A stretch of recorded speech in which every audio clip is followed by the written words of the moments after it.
I believe that social enterprise and conscious usefulness in business is critical today.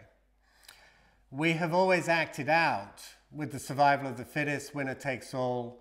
I'm going to own that company, or I'm going to compete against that company.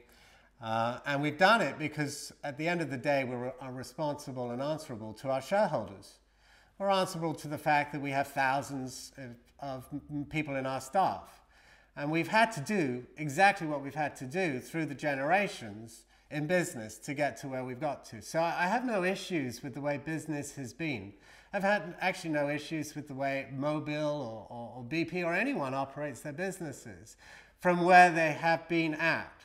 Today, my issue, though, is in whether they're conscious about the situation that we find ourselves in the world and whether they're truly recognizing how to operate with fair trade and fair wage, where they're giving shareholders their profit, because you have to operate business from profit. The non-profit model has a great heart, but it's completely broken, and you put money into the field and it never comes back. So $300 billion was given, $300 billion was given last year by America, of which $107 billion was given in tithing, 5% was given by business. Now, $17 billion of it would have had everybody educated on our planet. If you put 10 to 20 billion, somewhere around that, everyone would have been in a nutritional program. And yet that's not happening yet. And so for me, business has to be conscious. The way it's conscious is recognizing how to sustain cultures, both making products. So for instance, with that, Nike or Reebok, great companies, I'm sure, will go and make products with Mr. Ying or Mr. Yang in China.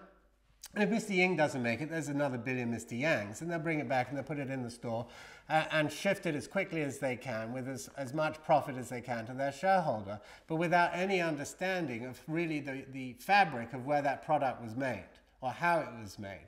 Why not take the cost of goods, which we already must have, because you have to have cost of goods to make a product, and it's normally somewhere between 8 and 12 or 8 and 13%. But why not take that and put that into sustaining the community?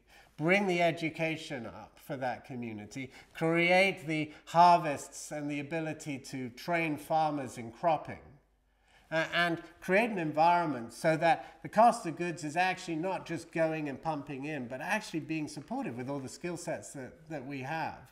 And then bring the product back, make your profit, but at the same time, create not just some net revenue, but some ability to create a gross profit. There's a great company in America called Patagonia, which is one of the best clothing companies in America.